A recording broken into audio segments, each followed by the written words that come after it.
বিসমিল্লাহির রহমানির রহিম। শুভ সকাল আমার ঈশ্বরদী আটঘরিয়া সকল স্তরের জনসাধারণ এবং আমার প্রাণপ্রিয় নেতা কর্মীরা। আমি বলেছিলাম আজ ৩-৪ দিন আগে যে আমরা সেই বিএনপি, আমাদের শিকড় অনেক গভীরে। সেই ভিডিওর কোনো জবাব কিন্তু পাইনি। তবে যাক,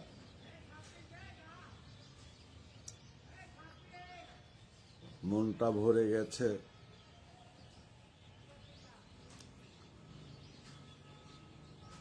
অত্যন্ত ভালো লেগেছে।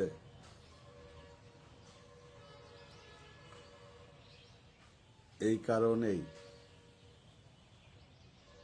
যে গত রাত্রে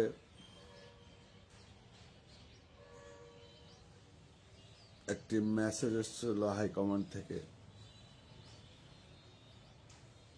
অভিমান হবে, এটাই স্বাভাবিক। অভিমান করেছে, অনেক অভিমান, কিন্তু সে সবদি আশীর্বাদ দিয়েছে। আমার প্রাণপ্রিয় ঈশ্বরদী আটঘরিয়ার নেতৃবৃন্দ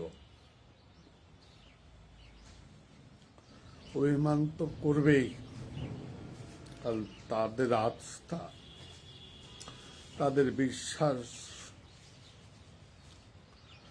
সেই বিশ্বাসের জায়গাতে একটু হোঁচট খেয়েছি সবাই।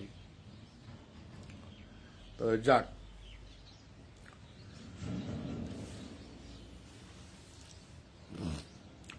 শত অভিমান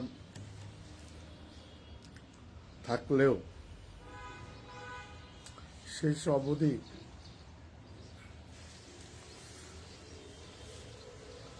এই আশীর্বাদটুকুই করলো।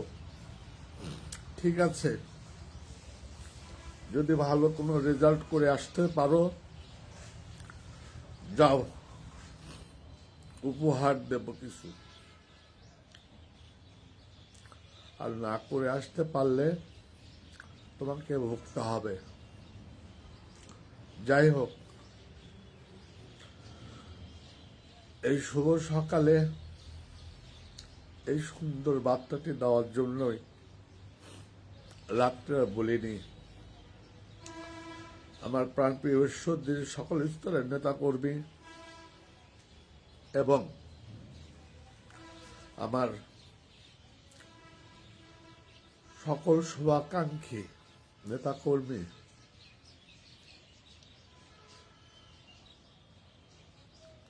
আপনাদের কাছে আমি ঋণী। আপনারা যে আসনে আমাকে বসিয়েছেন, গত রাতকে আমি যা পাওয়ার পেয়ে গেছি। এই আত্মবিশ্বাসটুকু সবসময় আমার কাজ করেছে যে দল আমাকে ফেলবে না। গত রাত্রে স্বীকার করেছে কিভাবে মনোনয়ন হয়েছে। যাই হোক, পরিশেষে আশীর্বাদ করেছে। আমার প্রাণপ্রিয় ঈশ্বরদীবাসীর কাছে আমি আশীর্বাদ চাই। ধন্যবাদ। আসসালামু আলাইকুম।